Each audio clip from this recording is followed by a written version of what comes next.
Still smarting from a controversial and infuriating loss at Newcastle, Arsenal hosted Vincent Kompany's Burnley on Saturday.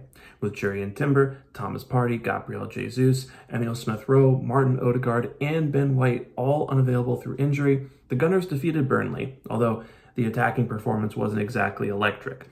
The result sees Arsenal level on points with Manchester City, for the time being, as they enter the international break.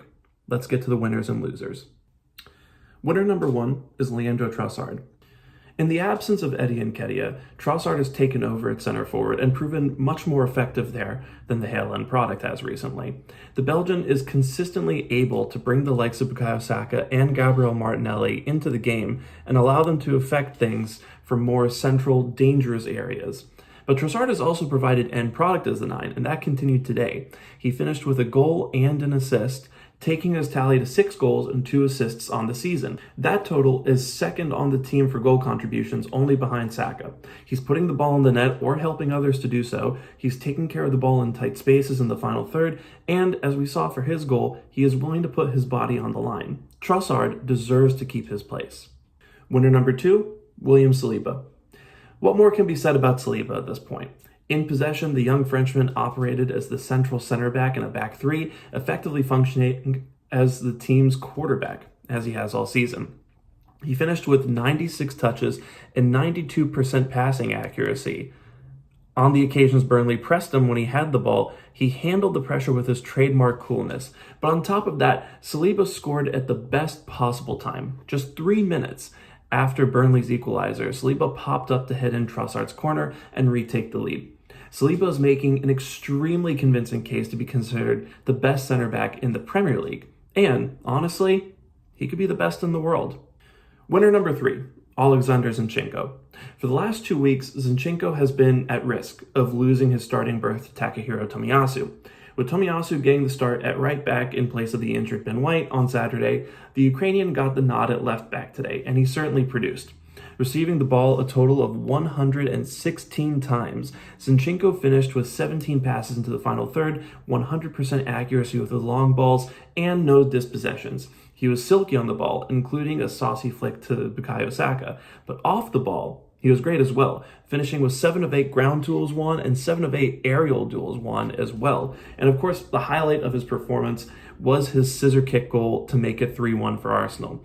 He has his faults, but Zinchenko is showing that he still has his qualities as well that make him an extremely useful player for this side.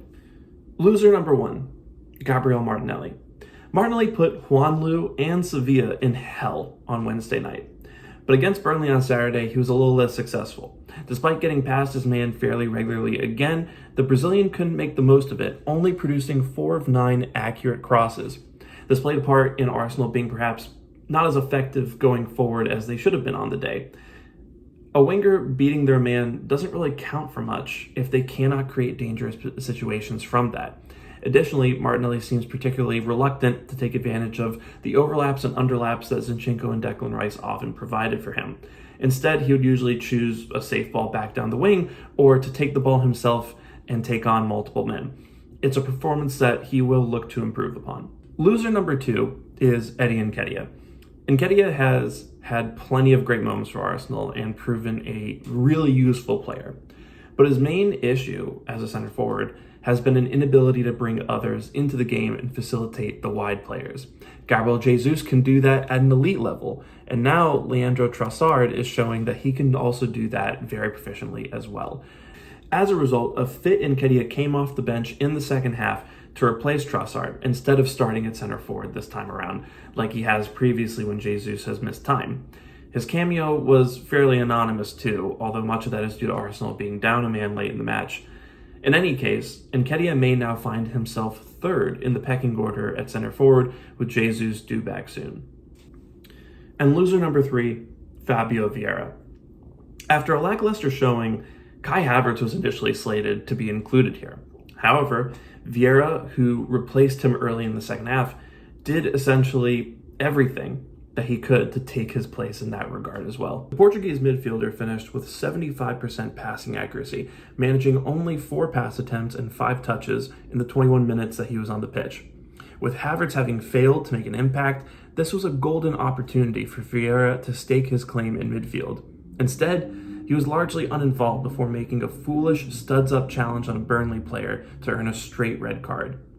Vieira could have taken his chance and shown he deserves to play, with Odegaard and Smith Rowe injured and Havertz struggling. Unfortunately, he will now be suspended for the next 3 games. And those are the winners and losers from Arsenal's 3-1 victory over Burnley. If you enjoyed this video, please make sure to like, comment, and subscribe. And until then, we'll catch you next time.